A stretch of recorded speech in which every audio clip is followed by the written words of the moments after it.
sa araw na ito, ang gamitin ng ating Panginoong Diyos sa araw na ito, in spite of everything, wala sa ngayon, hindi natin kasama ngayon ang ating senior pastor dahil sila ay magbabakasyon.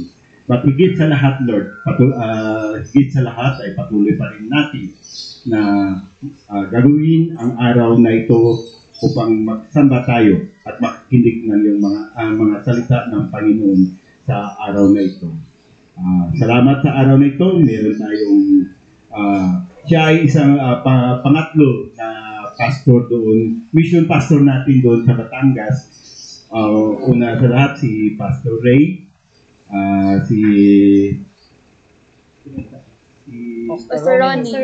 Pastor Ronnie, at ito siya ang ikatlo natin na mission pastor, si Pastor G.R. Lloyd Ansaban. Upang pakilala sa lahat, una ko nakilala si Pastor G.R. Siya ay isang ordinaryong pastor. Hindi pa siya ordinary pastor, kundi ordinaryo katulad siya. Parang nalala ko parang si Jim William. Pero higit sa lahat, ang kaunaw na nga pagdala sa kanya dito, si Pastor Well. Parang ang kapwa nito, parang hindi ko alam kasi Laguna din siya. Hindi siya namin halos kilala kasi Bacoor. So, palagi siyang sinasama ni Pastor Well. Akala ko, anak ito ni Pastor Well, Chloe pala. Parang ni-introduce lang siya para ginagaidan at higit sa lahat kasama ni Pastor Well. Lalo pa sa biyahe niya sa gabi, siya ay kasama ni Pastor Well. Pero parang sinasabi natin, siguro tinitrain na siya ni Pastor Well na maging isang Timothy na siguro. So hindi ko rin siya pala akalain na magiging pastor siya. Kasi yung parang ma-introduce mo siya, parang ordinaryo lang siya na bata noon. Sa ngayon, at the age of 26 na siya. Pero ngayon, makikita na natin siya ngayon. Ginagamit na siya ng ating Panginoong Diyos sa magitan ng pag-mission doon sa Batangas. Okay? Sa ngayon, siya ay nag-aral. Estudyante siya ngayon sa Grace Ministry Academy at nag-mission sa Batangas, Rosario, Sitio Tilaga. At the age of 26, siya na ngayon ay ginagamit na ng Panginoon sa magitan ng pagsasalita at maging sa adult Sunday school teacher. Hindi ko na patagalin tayo. Kinatawagan ko na si Pastor G.L. Ansaban.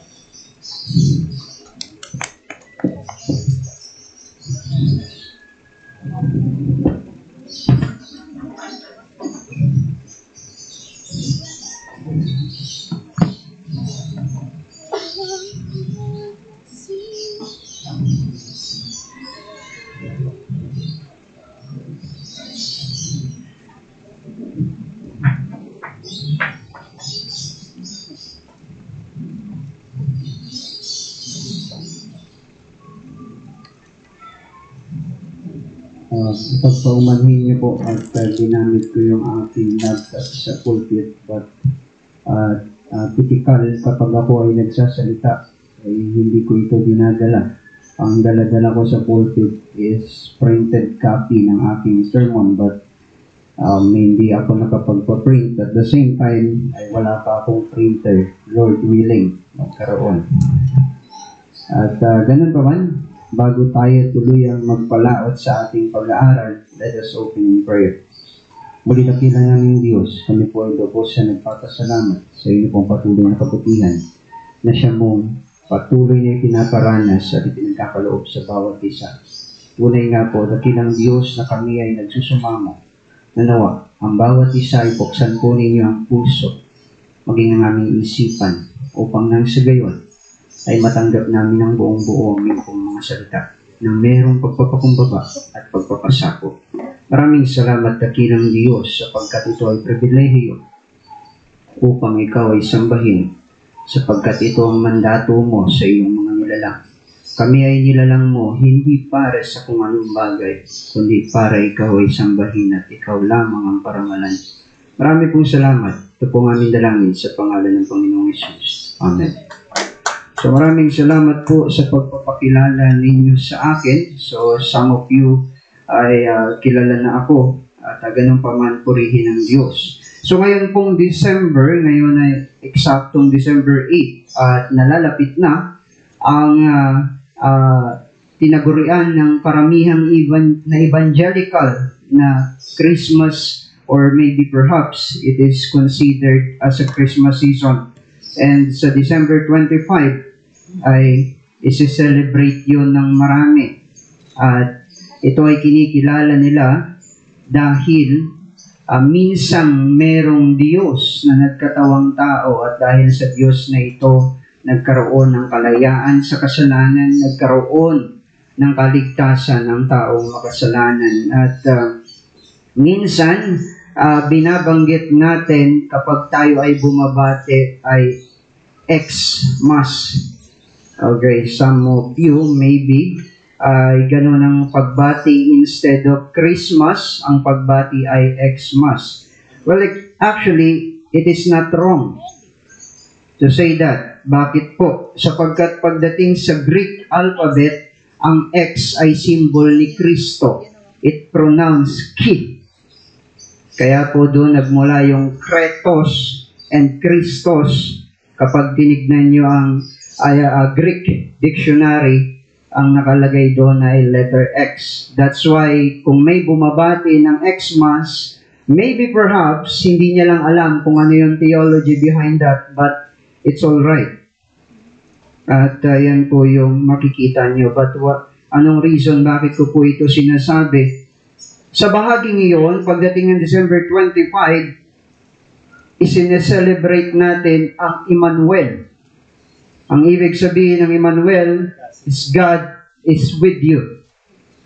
Yun ang ibig sabihin ng Emmanuel. At yun ang rason bakit tayo nagkakatipon sa isang lugar, dahil ang Diyos ay nasa sa atin. At sa pating pong pagpapalawig ng pag-aaral, yan po ay bahagi ng ating mapapag-aralan. So ang ating pong tema sa umagang ito, glorious things of you are spoken. So hindi ko lang naisulat yung Tagalog, but Madam, can you please flash the text, Psalms chapter 86, verses 3 to 6. 87. Ayan po yung Tagalog, maluwalhating mga bagay ang sinalita tungkol sa iyo, o bayan ng Diyos. Ang aking babanggitin, ang Rahab at ang Babylonia na kasama ng mga nakakakilala sa akin. Narito ang Philistia at ang Tiro, pati ng Ethiopia. Ang isang ito ay ipinanganak diyan. So, oo, tungkol sa Zion ay sasabihin, ang isang ito at ang isang yaon ay ipinanganak sa kanya, at itatatag siya ng kataas-taasan. Verse 6, sasalaysayin ng Panginoon pag kaniyang isinulat ang mga bayan. Ang isang ito ay ipinanganak diyan. So gusto ko lamang rin pong banggitin, basahin sa inyo in English language, especially sa ESV. Glorious things of you are spoken, O city of God. Verse 4. Among those who know me, I mention Rahab and Babylon. Behold, Philistia and Tyre with Cush. This one was born there. They say, verse 5, and of Zion it shall be said, that one were born in her. For the Most High himself will establish her. Verse 6, the Lord records as He registers peoples. This one was born there. Sa pagpapalawig po ng ating pag-aaral, Psalm was formed during the entire period of the Old Testament. So the theology of Psalms is a larger as the Old Testament. Sa Tagalog, ang Psalms o ang awit ay nabuo sa progreso ng lumang tipan. At ito po, ang ibinubuo ng awit ay ang buong kabuuan ng theology ng lumang tipan or ng Old Testament. According to Martin Luther, the great reformer, called the Psalms a little Bible and summary of the Old Testament. So, mapapansin nyo, according to Martin Luther, isang great reformer during the Middle Age, ang Psalms ay tinagurian niya bilang Little Bible. The meaning by that is lahat ay nasa sa loob ng awit. Kapag binasa mo ang awit, starting chapter 1, mapapansin nyo po yung hitik na teolohiya sa bahaging iyon. Kagaya ng binasa nyo kaganina, Psalms chapter 23. That is one of the theology about God. At sa pauna ring bahagi, well, kung wag po kayong magtaka, ito kasi ay aking exegetical, so wala yan dyan sa screen. So, pagdating po sa verse 1 and 3, mapapansin nyo yung opening section about sa Zion. The capital of God's people, ito ang kapitolyo ng mga hinirang ng Diyos o ng mga mananampalataya. Ito ay Diyos mismo ang gumawa, kung saan titipunin niya ang kanyang mga alagad, hinirang o kanyang mga lingkod o ang mga taong sumasampalataya sa kanya. At pagdating doon sa second part, sa verse 4 to 6, ay mapapansin niyo naman yung expectation ng record. Those who know me, para sa mga nakakakilala sa kanya, but the list is composed of Gentile nation. Mapapansin niyo po doon sa second part, sa verses 4 to 6, ang binabanggit ay Gentile nation, mga hintil. Mga hintil, ibig sabihin, hindi mga mananampalataya. Binanggit niyang Egypt, maging ang Babylon, Tyre o Tiro sa Tagalog, ay yan po ay mga bansa, nasyon na hindi mga mananampalataya. At sa ganoon pa man, ito din ay nagpapakita na titipunin ng Diyos ang lahat. Regardless kung ano ang bayang nakasasakop sa iyo, but gagawin niyo ng Diyos para sa kanyang kapurihan according sa Psalms 86. Ako kayo po ay may Biblia. Again, wala po ito dyan sa screen. Psalms 86, verses 8 to 10. Sabi rito, sa sinumang Diyos, wala kang kawangis sa iyong gawain, walang makaparis. Verse 9. Ang lahat ng bansa na iyong nilalang lalapit sa iyo, magbibigay galang. Sila'y magpupuri sa iyong pangalan. Verse 10. Pagkat ikaw lamang ang Diyos na dakila, na naunang gawi, anumang gawin ay kahanga-hanga. So mapapansin niyo po doon, in general, lahat ng bansa ay titipunin ng Diyos. At sa pagpapatuloy, according sa J. MacArthur commentary, Rahab in Babylon, Rahab was a monstrous of ancient pagan mythology. So, sa ibang translation ng Bible, mababasa niyo Egypt. But sa ibang translation, ang mababasa ninyo ay Rahab. Ang ibig sabihin, ito po, noong unang panahon, isa siya sa mga kilala na mahalimaw pagdating sa mga paganong paniniwala. Well, hindi yun mahirap i-identify because pagdating sa ating panahon, merong mga goddesses or sa Egypt mismo nagmula ang kanilang Diyos na nagngangalang Ra, Diyos ng araw. So, at meron pang iba, like for example, Horus, isa yan sa mga paniniwala nila. That's why kung naniniwala kayo sa horoscope, so kayo ay paganong may tuturing. So that's why. At sa pagpapatuloy, hindi lamang yon, ang Rahab, sinisimbolo nito ang Egypt ng lumang tipan, two of the superpowers of the ancient world, fierce enemies of Israel. Ngayon, mapapansin nyo din sa bahagi ng ating pinag-aaralang talata, binanggit ang Rahab na nagpapakilala bilang Egypt at gayon din naman ang Babylon. During the ancient times, ang dalawang bansang ito ay malalaki at pangunahin sa mga kalaban ng Israel. Remember, Exodus. Sino ang nakakasakop sa Israelites during Exodus account? Walang iba kundi ang Egypt. So, dalawang malalaking bayan at pagdating sa mga propeta, sila naman ay nasa ilalim ng Babylonia. So, nasakop din ng Israel ng Babylon. So, yung dalawang bansang iyon ay malalaki during the ancient time or ancient Near East. Sila yung mga pangunahin. Pagdating sa kalakal, sa pakikipagdigma at sa kung ano paman, napakalalakas na bayan.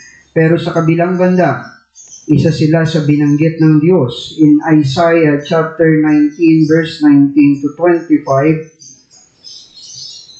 So, ipinapakilala ko lamang po sa inyo ang bahagi ng ating pinag-aaralan.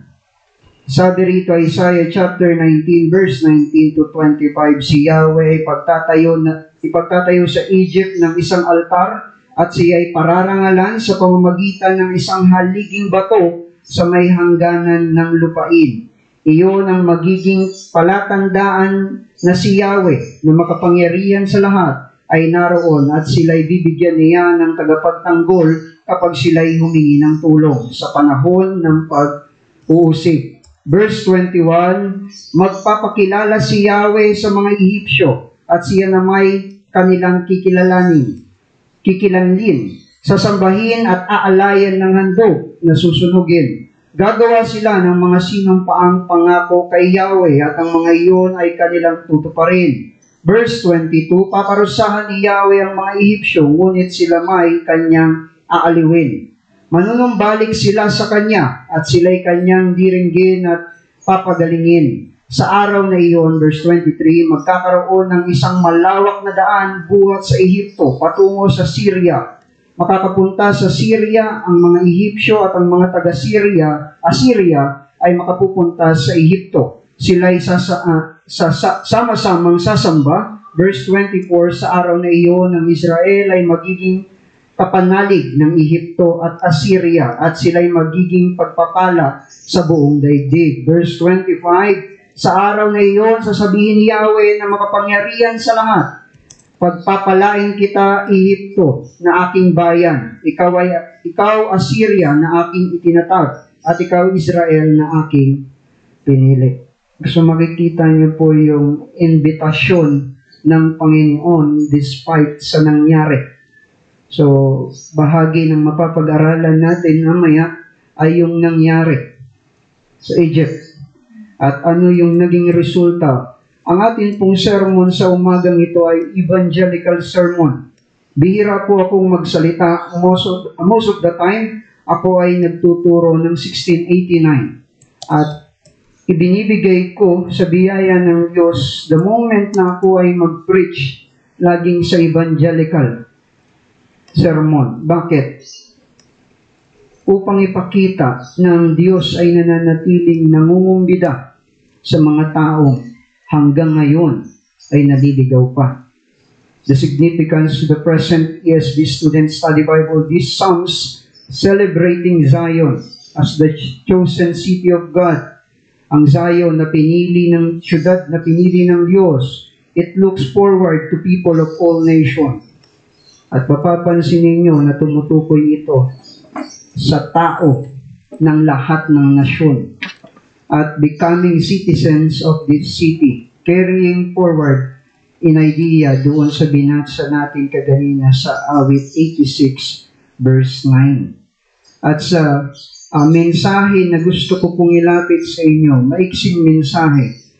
Mabuting balita ang dulot ng panawagan ng Diyos para sa lahat ng bansa at para sa lahat ng taong makakarinig nito. Ito ay nais ng Diyos na marinig ang kanyang panawagan, kaya tumugon ka ng may pagpupuri at pagpapakumbaba.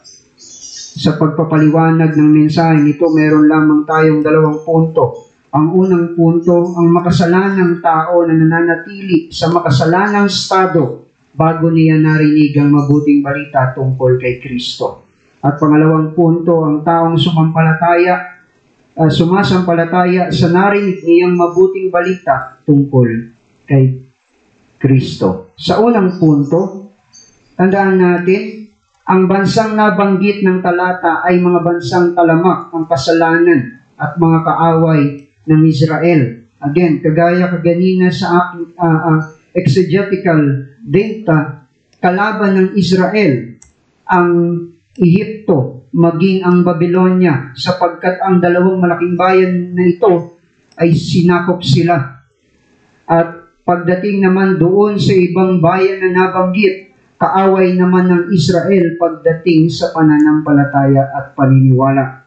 Ito ay tumutukoy sa mga makasalanang tao na namumuhay sa estado ng kasalanan at mga kaaway ng Diyos. At kung napapansin po ninyo, ang mga bansang binanggit ng Diyos ay kanyang kaaway. Walang pinagkaiba sa taong makasalanan. Ang taong makasalanan sa harapan ng Diyos, ito ay kanyang kaaway, sapagkat ayaw magpasakop sa Kanya. Ayaw sumampalataya sa Kanya, at yun din ang nangyari sa Babylonia at maging sa Ehipto.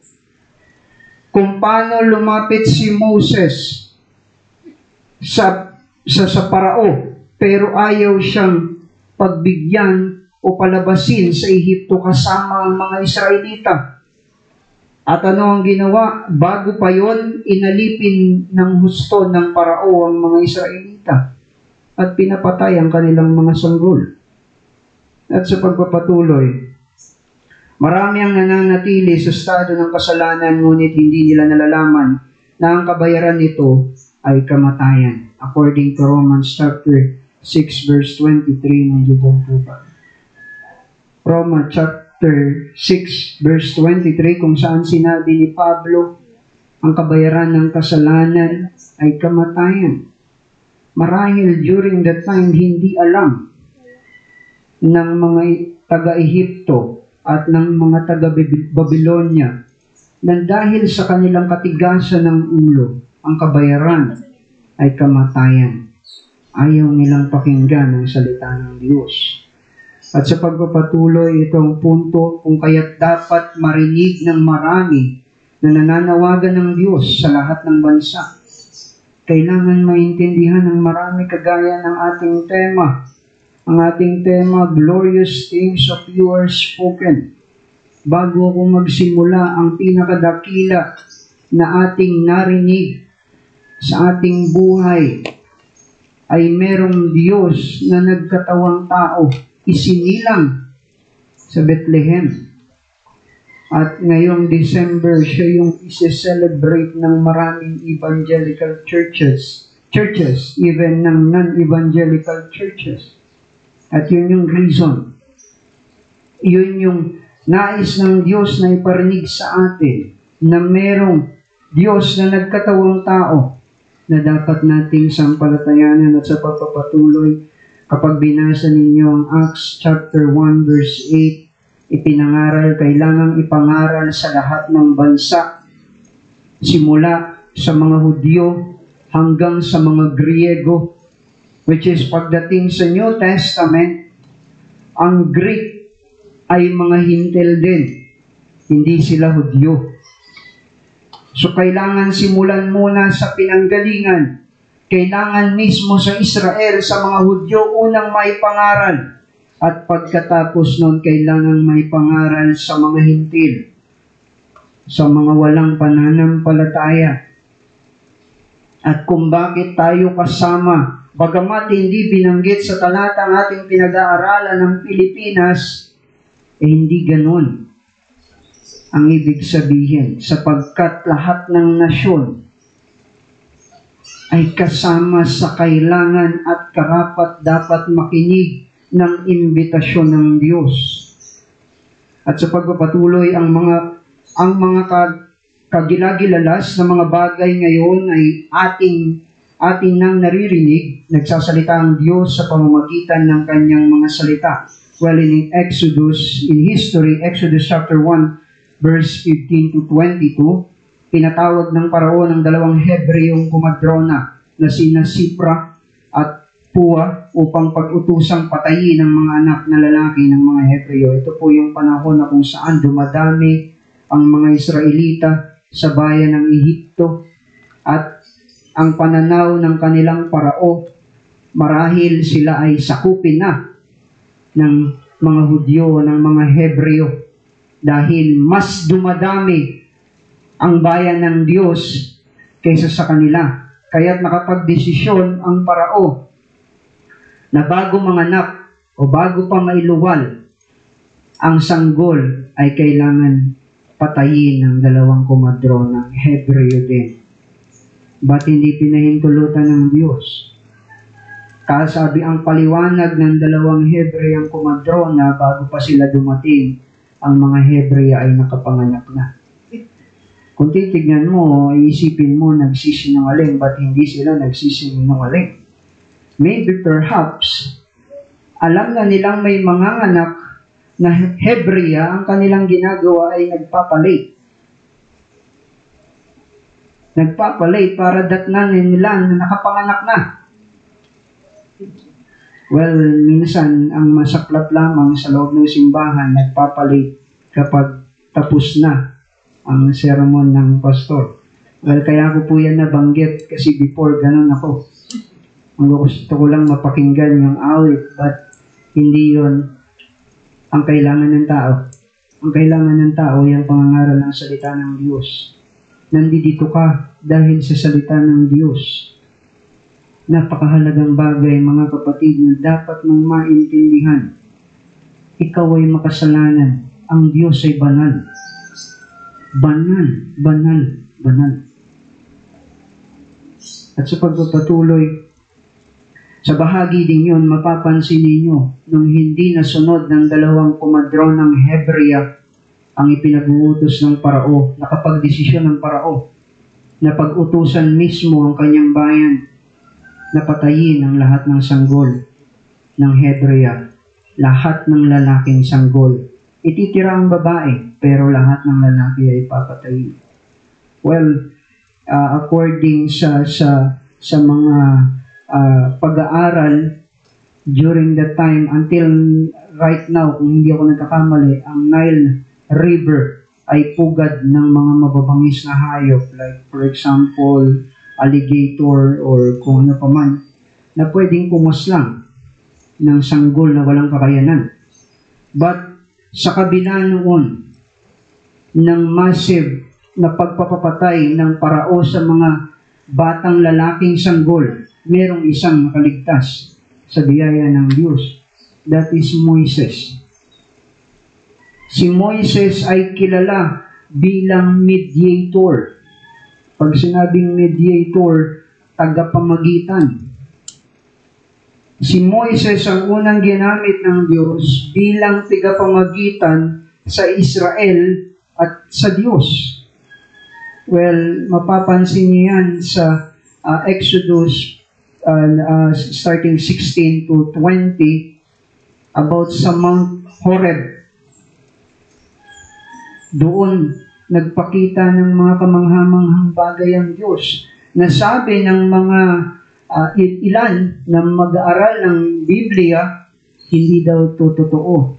Sapagkat imposible na mangyari iyon. But then again, nangyari at sinasabi ng Biblia, ito ay totoo. At sa bahaging yun, pagdating sa New Testament, sino na ang tigapamagitan ng tao? Walang iba kundi ang Kristo. Tigapamagitan ang Kristo sa tao at sa Ama, sa Diyos. At sa pamamagitan ni Kristo mismo, doon ka lamang makatatamo ng kaligtasan. Walang iba.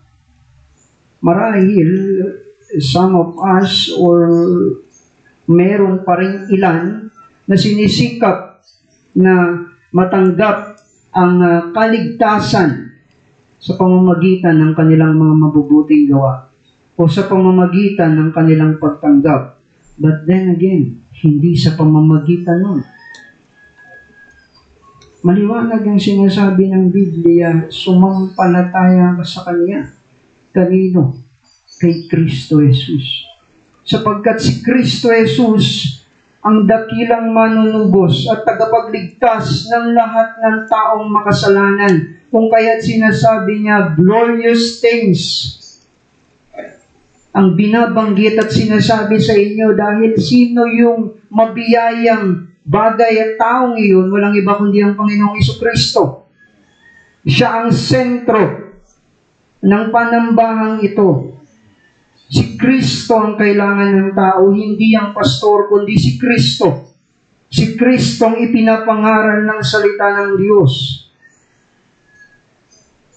At sa pagpapatuloy, merong isang ilustrasyon.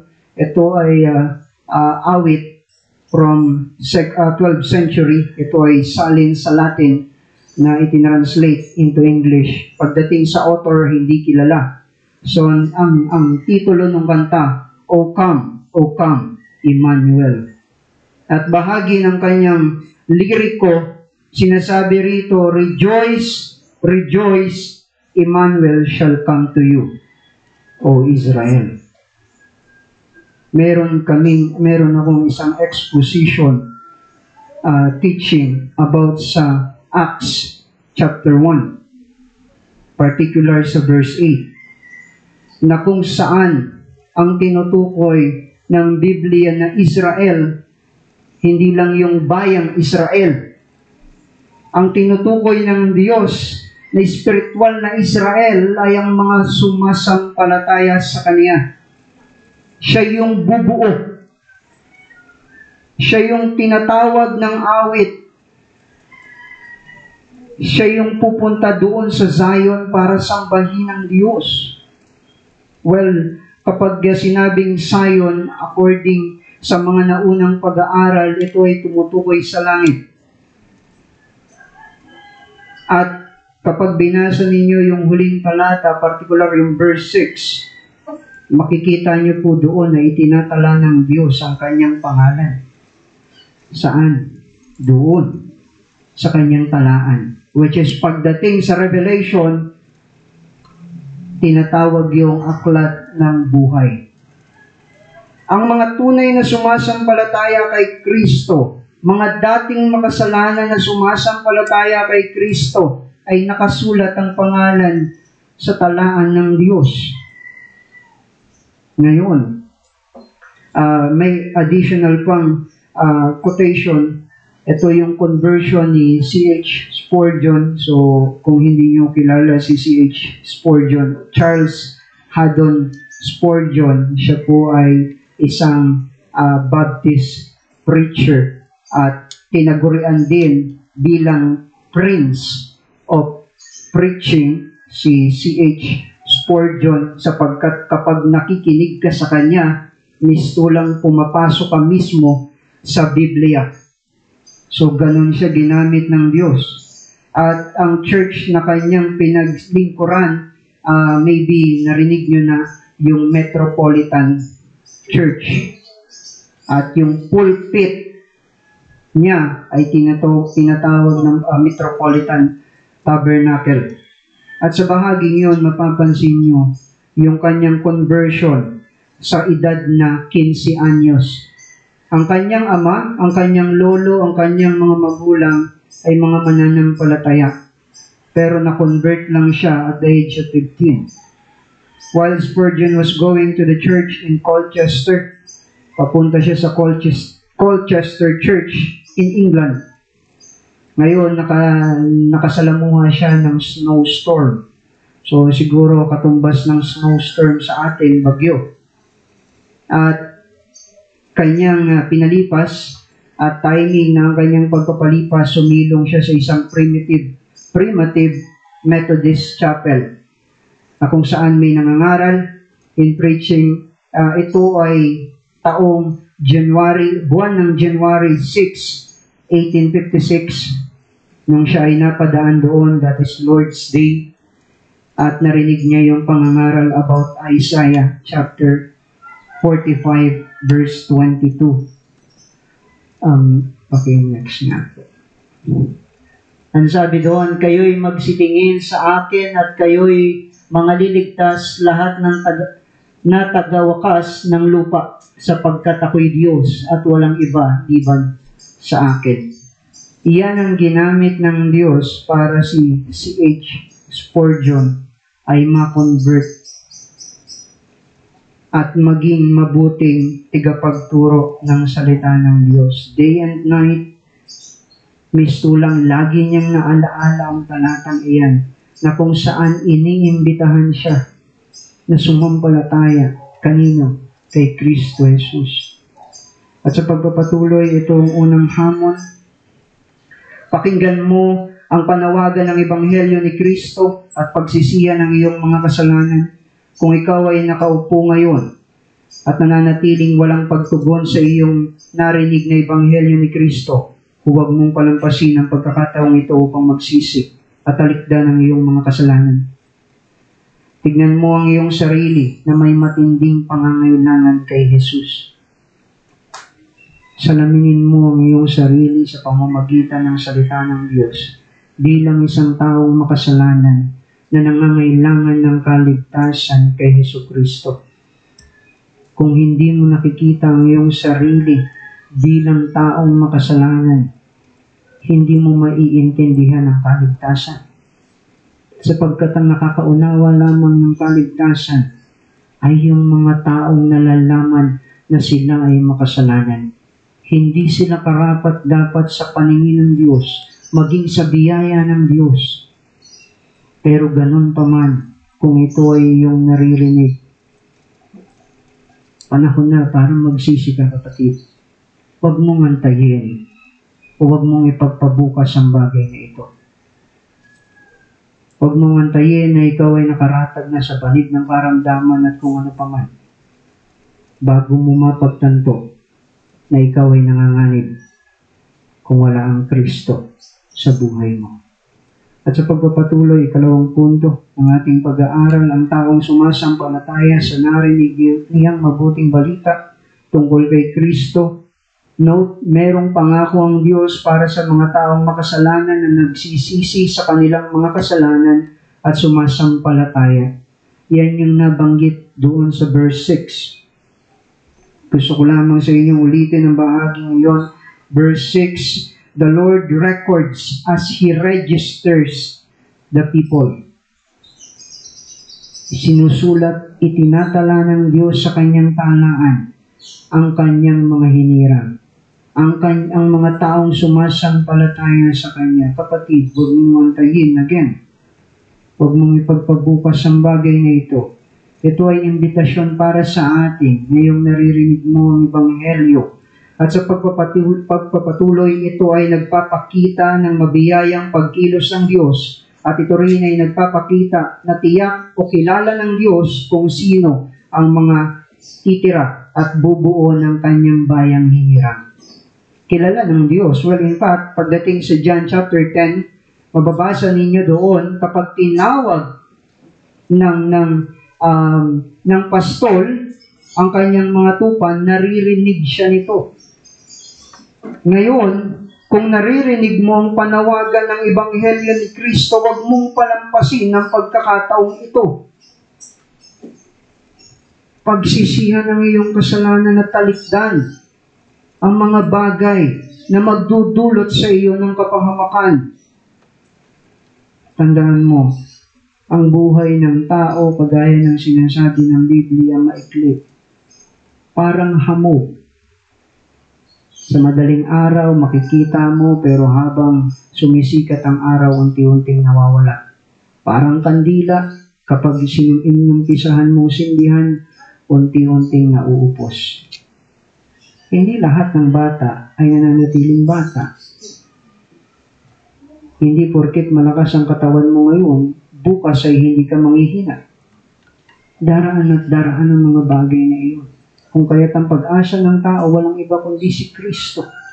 Maging sa ating pagdaraos ng Santo Cena o banal na hapunan, si Kristo ang sentro nito. Sapagkat si Kristo ang sentro ng simbahan, hindi kung sino-sino. At sa pagpapatuloy, Sa kabila ng mga kasalanang estado ng mga bansang nabanggit sa talata, ang Diyos ay handa pa rin magpatawad ng kasalanan. Sa kabila ng mga bagay na iyon, ang Diyos ay handa pa rin magpatawad. Iniimbitahan sila. At maliwanag ang sinabi kaganina sa ating binasang talata na kung saan ang Israel, ang Egypt, ay magtatayo mismo ng alin, ng kanilang handugan. At lahat ng kanilang mga pangako ay kanilang tutuparin. Kanino? Sa Diyos. Ito ang punto. Sa kabila ng pagiging makasalanan natin, ang Diyos ay nananatiling nananawagan ng kaligtasan para sa mga taong kanyang hinirang. Galing tayo sa makasalanang estado, pero kinupkup tayo ng Diyos upang mapabilang sa talaan ng kanyang bayang iniligtas. Ang akala ng iba, kapag tinanggap nila ang Kristo, ligtas ka na, liban sa palatayanan mo ang Kristo at pagsisihan ng iyong mga kasalanan at talikdan ito. Akala ng iba, kapag tinanggap ang Kristo, okay na. Again, hindi sa pagtanggap, kundi sa pananampalataya sa Kanya. Kapag sinabing sumasampalataya ka kay Kristo, hindi mo siya pinagdududahan kung siya ba ay Diyos o hindi. Sapagkat buo ang iyong paniniwala na si Kristo ay Diyos. At siya ang iyong natatanging tagapagligtas. Siya ang kailangan mo upang makapasok sa kaharian ng Diyos. Well, para mabanggit ko lamang, isa sa mga mabuting aklat na nabasa ko at pwedeng may rekomenda sa inyo is the Pilgrim's Progress. Ang sumulat noon ay si John Bunyan at kung paano niya ina-address ang syudad ng Panginoon ayon sa kanyang kataga, Celestial City. At binabanggit niya ang Diyos na Celestial God o Celestial King. So, ang ipinangako ng Diyos ay ang langit para sa mga taong sumasampalataya sa Kanya. Doon magtitipon lahat ng mga mananampalatayang totoo. At mapapahamak naman ang mga taong ayaw paniwalaan ng naririnig nilang ebanghelyo patungkol kay Kristo. Huwag niyong isipin na ang buhay ay kagaya ng sinasabi ni Kim, hindi si Brother Kim, si Atienza, na weather lamang, na para bang kung ano ang mangyari sa bukas, okay lang yan. No. Tandaan mo, meron kang pananagutan sa Diyos at meron kang responsibilidad sa Diyos. Ang sundin siya, parangalan, sambahin, dakilain ang kanyang banal na pangalan. According sa short catechism, isa sa mga unang tanong, bakit ka nilikha ng Diyos? Well, nung ako ay nagtuturo pa sa mga maliliit na bata, kagaya ng ginagawa ng ilan, tinanong ko sila one time, sino ang lumikha sa inyo? Ang sagot sa akin ng mga bata, ang amin pong ama't ina. That's correct. Yun kasi yung abot ng kanilang pananaw. Ba't ang lumikha sa lahat ng tao ay ang Diyos? At ang pangalawang tanong, bakit ka nilikha ng Diyos? Ang rason bakit ka nilikha ng Diyos ay upang dakilain siya. Yun ang mandato ng Diyos sa tao. Walang iba. Ngayon, sa panahon natin, both unbeliever and the same time believer, pag ginamit ang talata, lagi na lang parang mababaw ang pagkakaintindi sa mga salita ng Diyos. Akala nila pag ginamit nila ang talata, akma doon sa kanilang mga gustong mangyari, yun. Mga kapatid, ang rason bakit tayo nilikha ng Diyos ay para sa kanyang kapurihan. Saan ka man naroroon, ano man ang iyong ginagawa, nag-aaral ka, nagtatrabaho ka, gawin mo iyon sa kapurihan ng Diyos, hindi sa kapurihan ng iyong sarili. At huwag mong gamitin ang salita ng Diyos bilang mga quotation lamang na wala namang totoong aplikasyon. Well, again, kagaya ng sinabi ko nung una akong nag-speak dito, walang masama doon, but you must know kung ano at bakit naisulat ang talatang iyon. Kailangan mong maintindihan sapagkat ang talata, ang Biblia mismo ay ginagamit ng Diyos upang palalimin ang pananampalataya ng isang tunay na mananampalataya. At kung hindi ka mananampalataya na ngayon nakaupo diyan, huwag mong gamitin ang talata na walang lubos na pagkaunawa. At tanggapin mo ang katotohanan sa harapan ng Diyos na ikaw ay makasalanan. Magpakumbaba ka sa harapan ng Diyos. Yun yung tamang pagtugon. Ito ang punto. Sa kabila ng pagiging makasalanan natin, ang Diyos ay nananatiling nananawagan ng kaligtasan para sa taong kanyang hinirang. Galing tayo sa makasalanang estado. Kinupkup tayo ng Diyos upang mapabilang sa talaan ng kanyang bayang iniligtas. Ang akala ng iba, kapag tinanggap nila ang Kristo, ligtas ka na, libang sampalatayanan mo ang Kristo at pagsisihan ang iyong kasalanan na talikdan nito.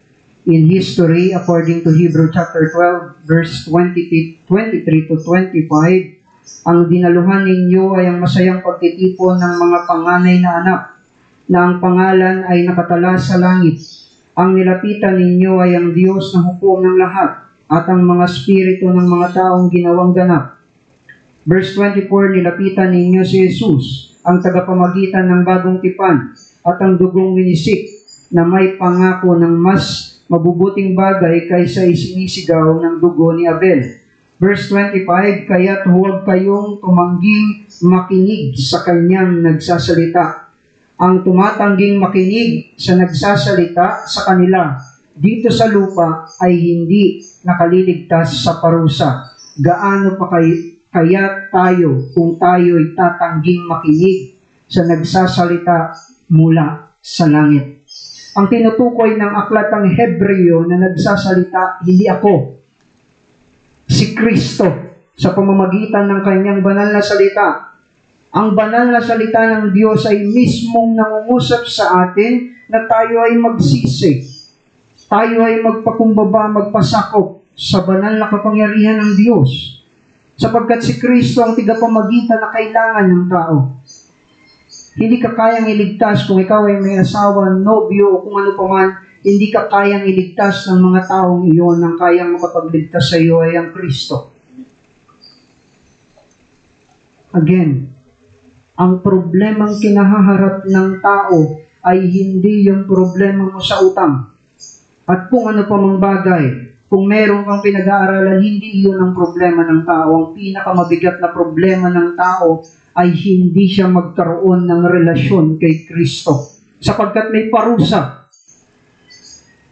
Kaya't kung hindi mo pakikinggan ang panawagan ng salita ng Diyos, hindi mo maiintindihan ang iyong kahahantungan.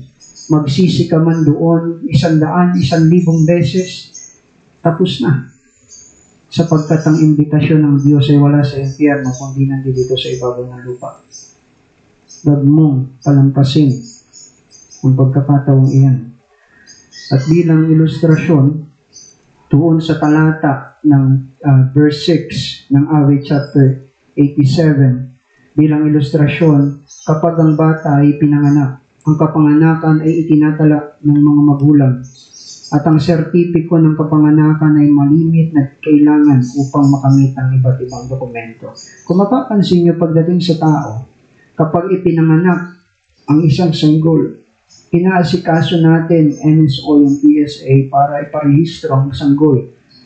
Bilang pagkilala ng sanggol na ito ay mamamayan ng Pilipinas o Pilipino. Ngayon, pagdating sa Diyos, itinatala ka rin ng Diyos bilang mamamayan ng kanyang kaharian. At yun ang regalong matatanggap ng isang taong nagpapakumbaba sa harapan ng Diyos. Ang mapabilang, maitala, saan? Sa buhay na walang hanggan. Again, hindi kung ano ang iyong problema, hindi iyon ang dapat mong pag-ukulan ng pansin. Sapagkat ang dapat mong pag-ukulan ng pansin, meron ka bang relasyon sa Diyos? Meron ka bang pagpapasakop kay Kristo? May pagpapakumbaba ka ba sa harapan ng Diyos? May pagsisisi ka ba sa iyong kasalanan? Tinatalikdan mo ba ang iyong kasalanan? Marahil sa mga unang nabanggit, oo ang oo ang sagot. Pero pagdating doon sa huli, tinatalikdan mo ba ang iyong kasalanan? Siguro yung iba mapakamot o mapaisip, totoo bang tinatalikdan ko ang kasalanan?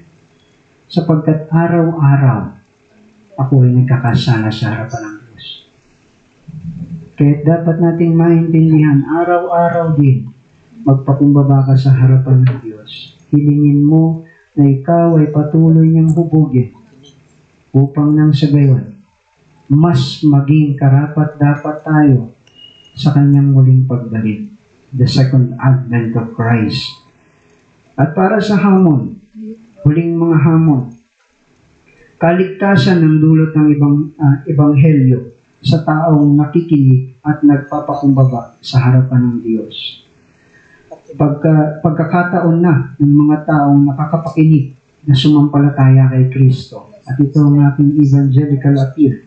Ang bukas ay ngayon. Huwag mong ipagpabukas ang kaligtasan na inaalok ng Kristo sa iyo. Huwag mong ipagpabukas. At bahagi noon, kagaya ng sinasabi ng aklat ng Hebreo, kung naririnig niyo ang mga bagay na ito, huwag ninyong pagmatigasin ang inyong puso. Huwag mong pagmatigasin ang iyong puso.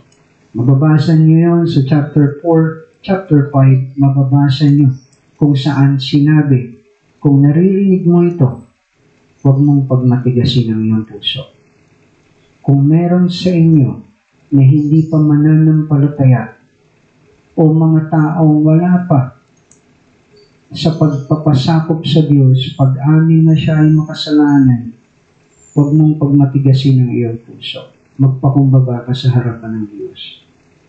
Aminin mo sa Kanya na ikaw ay makasalanan, na dapat ka lamang parusahan, sapagkat ikaw ay makasalanan. At manalangin ka na nawa, ikaw ay Kanyang iligtas sa tiyak na kapahamakan, na posibleng kalagyan ng mga kagaya nating makasalanan. Pero sa biyaya ng Diyos, ang Diyos ay mapagpatawad kung lubos kang nagsisisi at tinatalikdan ng iyong kasalanan, kagaya ng naging kasalanan ng Ehipto, Babylonia, ng mga sumunod na bayan. Ang mga kasalanan nila ay matindi sa paningin ng Diyos, pero ganun pa man ang Diyos ay nanawagan sa kanila. At sila, ilan sa kanila, ay sumampalataya at kabilang saan? Sa ipinangako ng Diyos. So huwag mong antayin. Again, nalagutan ka ng hininga. Sapagkat kapag nalagutan ka na ng hininga, wala nang bisa ang iyong pagsisisi. Dahil kapahamakan ng iyong kahahantungan. Dito pa lamang, tiyakin mo, merong dito sa Bacoor, hindi ako ang inyong overseer. Ako po ay naimbitahan lamang, but hindi ako ang overseer. Si Pastor Owe ang nakakakita kung sino sa inyo ang may lubos sa pagpapasakop sa Diyos at kung sino ang wala. At ikaw mismo sa iyong sarili, alam mo kung ikaw ay may lubos sa pananampalataya sa Diyos o wala. Huwag mong antayin na mahuli ang lahat. Again, ang bukas ay ngayon. Huwag mong ipagpabukas ang pagsisisi. Huwag mong ipagpabukas ang pagtalikod sa kasalanan. Huwag mong ipagpabukas ang pananampalataya kay Kristo. Ito ang tamang panahon. At para sa ating konklusyon, patuloy tayong magpakumbaba at sumampalataya sa Diyos na pinanggagalingan ng ating tinanggap na kaligtasan at pinagmulan ng ating buhay at siya rin ang ating manlilikha. Tandaan mo ang mga bagay na ito, mga kapatid. Huwag mong sayangin ang panahon. Para sa mga kabataan, kagaya ng panawagan ng Ecclesiastes, sige, gawin mo kung anong gusto mong gawin. Well, I think during 2018 or 2017 na uso yung term na walwal.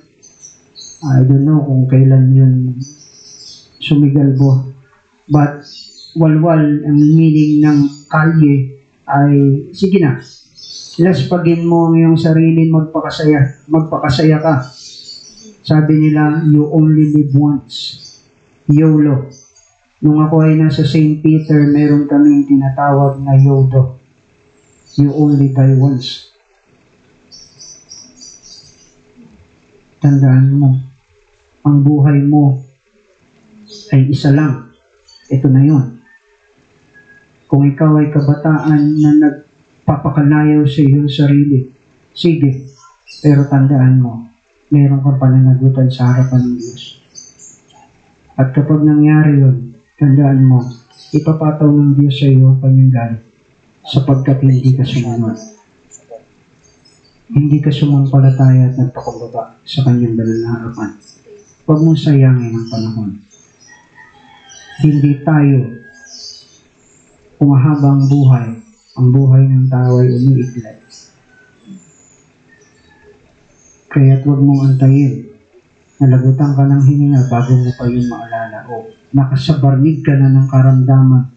Biyaya ng Diyos kung sa banig ng karamdaman at sa bingit ng buhay at kamatayan, maalaala mo siya. Paano kung hindi? Magagaya ka doon sa mayaman. Kahit anong hiyaw, amang Abraham. Okay, tapos na. So, huwag mong sayangin ang pagkakataon. Mga kapatid, nawa magbigay sa inyo ang bahagi ng ating pag-aaral na kung saan ang ibinabalita sa atin ay walang iba kundi ang Panginoong Jesucristo. At sa darating na 25, yung Thanksgiving para sa iba at Christmas, ang ating sineselebrate ay ang pagdating ng Panginoong Jesucristo. Walang tiyak kung anong araw, anong buwan. But dito ay na kagisnan bilang 25 ng Disyembre. At gagawin mo yon sa paggunita dahil merong Kristo na ipinanganak at nang dahil sa Kanya, nagkaroon ka ng kaligtasan. Kung kaya't dapat mong maalaala na ang kaligtasan ay para sa taong aminadong makasalanan, hindi para sa taong nagmamataas at inaangkin na wala siyang kasalanan. Sinasabi ni Pablo, walang matuwid kahit isa.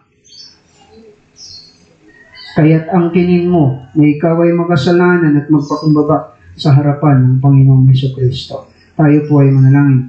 Muli dakila namin Diyos, kami po ay lubos na nagpapasalamat sa inyo pong kabutihan, sa patuloy niyo pong pagbibigay sa amin ng mga babala at ng mga panawagan. Nawa o Diyos, gamitin niyo po ang mga mensahe nito upang kami akayin papalapit sa inyo, upang pagsisihan ng aming mga kasalanan, magpasakop sa iyo, at patuloy na ikaw lamang ang dakilain. At nawa o Diyos, sa amin pong pag-alaala ng Santo Cena o banal na hapunan, nawa, ang maging sentro ng aming puso at isipan, tanging ikaw lamang. Pagpapasalamat sa iyo, dahil kami ay iniligtas mo. Pag-alaala na merong Diyos na nabayubay sa cross ng Kalbaryo, ang simbolo ng iyong katawan at ng iyong dugo, nawa, ay huwag mawalan ng kabuluhan sa amin. At patuloy na nawa, ikaw lamang ang maging sentro ng buhay ng bawat mananampalataya sa lunarin ito. Ito po ang aming dalangin sa pangalan ng Panginoong Hesus. Amen.